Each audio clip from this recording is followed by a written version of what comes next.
जय हिंद। युवराज क्लासेस में आप सभी का हार्दिक अभिनंदन है। आज के इस भाग में हम लोग जो है morphology of Annelida specially earthworm यानी मॉर्फोलॉजी ऑफ अर्थवर्म के बारे में डिस्कशन करेंगे। इसके पहले हम लोग जो है मॉर्फोलॉजी ऑफ कॉकरोच का देखे थे, जिसका 3 अलग अलग वीडियो पड़ा था, यानी 3 भाग में वो कंप्लीट हुआ था मॉर्फोलॉजी। अब हम बात करते हैं मॉर्फोलॉजी ऑफ अर्थवर्म। चलिए तो बिना देर करते हुए शुरू करते हैं। अर्थवर्म क्या है? तो जाहिर सी बात है, हम सभी लोग जानते हैं कि अर्थवर्म जो होता है ये फ्रेंड ऑफ फार्मर है। हम कह सकते हैं फार्मर का फ्रेंड होता है और ये हमारे एग्रीकल्चर प्रैक्टिस के लिए बहुत ही इम्पॉर्टेंट बन जाता है। स्पेशली अर्थवर्म जो होता है वह एक इनवर्टिब्रेट एनिमल्स है, जो कि सिस्टमेटिक पोजीशन अगर जो देखा जाए तो सिस्टमेटिक पोजीशन में यहाँ पे है कि फाइलम एनीलिडा से रिलेटेड है, यानी एनीलिडा का ये मेंबर है। इसके साथ साथ अगर जिसका क्लास देखा जाए तो ओलिगोक्यूटा है, और जीनस की बात करते हैं तो फेरिटिमा पोस्टमा है। हम बात करते हैं स्पीशीज की, तो स्पीशीज जो होता है पोस्टमा है, यानी जीनस जो होता है फेरिटिमा है और स्पीशीज क्या है? पोस्टमा है। अब यही दोनों नाम जीनस और स्पीशीज मिलकर इसका साइंटिफिक नेम बनाते हैं। तो साइंटिफिक नेम जो होता है एनीलिडा का, स्पेशली अर्थवर्म का एनीलिडा का जो मेंबर है उसका फेरिटिमा पोस्टमा बन जाता है, यानी फेरिटिमा पोस्टमा इसका साइंटिफिक नेम है। चलिए यहाँ पे कुछ एक डायग्राम ऐसे ही रफली डायग्राम जो है बनाया गया है जो अर्थवर्म है। अब स्पेशली अर्थवर्म जो होते हैं वह एक स्पेशल फीचर होता है, इनमें करेक्टर होता है कि अर्थवर्म जो होते हैं हर्माफ्रोडाइट होते हैं। मेल और फीमेल जो होते हैं दोनों जो रिप्रोडक्टिव ऑर्गन्स होते हैं वह एक ही अर्थवर्म में होते हैं, लेकिन जब इनका रिप्रोडक्शन का प्रोसेस होगा तो एक अर्थवर्म जो होता है वह अपने आप में कैपेबल नहीं होगा कि सेल्फ से रिप्रोड्यूस कर सके। अर्थात हम कह सकते हैं कि रिप्रोडक्शन के लिए, स्पेशली सेक्सुअली रिप्रोडक्शन जो होता है इनमें, तो सेक्सुअली रिप्रोडक्शन के लिए 2 अर्थवर्म का होना जरूरी होगा। जबकि हम आप अभी इसी पर ही बात हुई है कि यह हर्माफ्रोडाइट होते हैं, यानी मेल और फीमेल दोनों एक ही एनीलिडा में, यानी हम कह सकते हैं अर्थवर्म में होते हैं। यानी एक अर्थवर्म है तो उसमें मेल और फीमेल दोनों रिप्रोडक्टिव ऑर्गन होंगे, फिर भी सिंगल अर्थवर्म जो होता है यह कैपेबल नहीं रहेगा कि वह सेल्फ से रिप्रोड्यूस कर सके। यानी रिप्रोडक्शंस के लिए जो होते हैं 2 मेंबर्स का होना जरूरी है। अब स्पेशल फीचर्स की बात करते हैं, तो कुछ स्पेशल फीचर्स हम बात कर लेते हैं अर्थवर्म का। कौन कौन से स्पेशल फीचर्स हैं? पहले तो मॉर्फोलॉजिकल स्ट्रक्चर में स्पेशल फीचर हम बाहर का ही देखेंगे, किस कलर का है और कैसे होते हैं। एक्चुअली जो है यह नॉक्चरल होते हैं ज़्यादातर, यानी रात्रि में ज़्यादा आपको दिखेंगे। क्यों? क्योंकि ये लाइट सेंसेशन जो है करते हैं और बड़े सेंसिटिव नेचर के होते हैं इन लाइट। देखिए अगर जो अर्थवर्म का हम बॉडी देखें तो यह रेडिश ब्राउन होता है, रेडिश ब्राउन होता है। इसके साथ साथ यह टेरेस्ट्रियल होते हैं, टेरेस्ट्रियल के साथ साथ यह इनवर्टिब्रेट के होते हैं, इनवर्टिब्रेट है, ठीक है। वर्टिब्रेट नहीं बल्कि इनवर्टिब्रेट मीन्स जिनमें हम कह सकते हैं जो वर्टिब्रल कॉलम होता है वह एब्सेंट है, इनमें नहीं होता है। इसके साथ साथ ये जो होते हैं ये डे टाइम में बहुत कम दिखते हैं। डे टाइम में सेल्स के द्वारा बनाया हुआ जो है बरो होता है उसी में रहते हैं, मीन्स बिलो में रहते हैं डे टाइम में। तो देखिए यहाँ पे है कि day time they live in burrow made by boring and soiling the soils. Soiling के यानी सॉइल के द्वारा यह अपने आप अपना खुद से जो होते हैं बरो बनाते हैं, बिल बनाते हैं और उसी में रहते हैं, ठीक है। अब बारिश के सीजन में यानी रेनी सीजन में यह बाहर क्यों आते हैं डे टाइम में? इस वजह से आते हैं कि इनके बिलों में जो होते हैं रेनी सीजन में पानी भर जाता है, जिससे सांस लेने में इनको दिक्कत होती है। इस वजह से वह बिलों से बाहर आ जाते हैं, ठीक है। और एक चीज़ और, इनका रेस्पिरेशन की बात करते हैं, सांस ब्रीथिंग, तो इनका स्किन्स के द्वारा होता है, ठीक है। वो आगे हम लोग डिस्कशन करेंगे। और क्या है, ये लॉन्ग सेगमेंटेड होते हैं, बॉडी सिलेंड्रिकल होता है और लॉन्ग सेगमेंट होता है। लगभग इनमें सेगमेंट की बात करते हैं तो इनमें सेगमेंट जो होता है 100 से लेकर 120 तक सेगमेंट आपको देखने को मिलेगा अर्थवर्म में।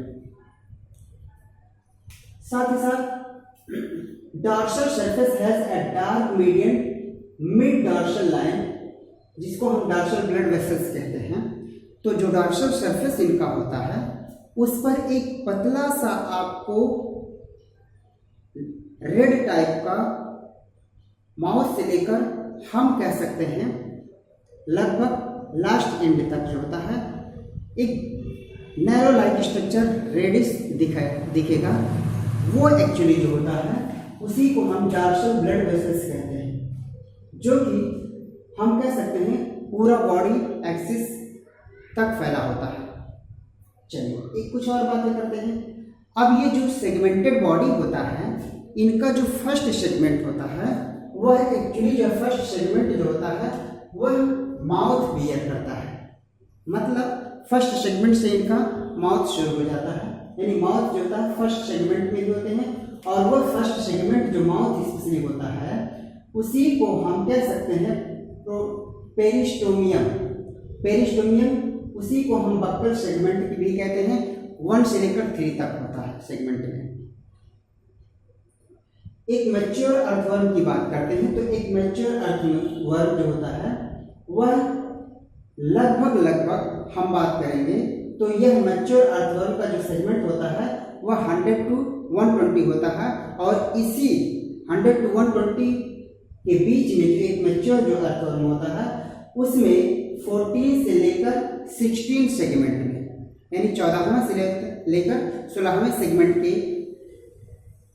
तक जो होता है बॉडी कवर हुआ होता है, जो कि डार्क बैंड लाइक स्ट्रक्चर में होता है। और उसी डार्क बैंड लाइक स्ट्रक्चर को हम ग्लैंडुलर टिश्यू के नाम से भी जानते हैं, और स्पेशली उसको क्लाइटेलम के नाम से जानते हैं, जो ग्लैंडुलर टिश्यू से कवर हुआ होता है। तो 14वें से यानी 14 to 16 सेगमेंट जो होता है वह डार्क बैंड ग्लैंडुलर टिश्यू से कवर हुआ होता है, स्पेशली वह क्लाइटेलम बनाता है अर्थवर्म में। अब यहाँ पे एक बात आ रहा है कि जो बॉडी रीजन है अर्थवर्म का वह 3 रीजन में बटा हुआ है। ये 3 रीजन कौन कौन से होते हैं? प्री क्लाइटेलर और पोस्ट क्लाइटेलर, यानी क्लाइटेलम से पहले प्री क्लाइटेलर, फिर क्लाइटेलम है, और क्लाइटेलम के बाद का जो होता है वह पोस्ट क्लाइटेलर कहलाता है। यानी 3 रीजन में अर्थवर्म का बॉडी जो होता है वो बटा होता है। अब बात करते हैं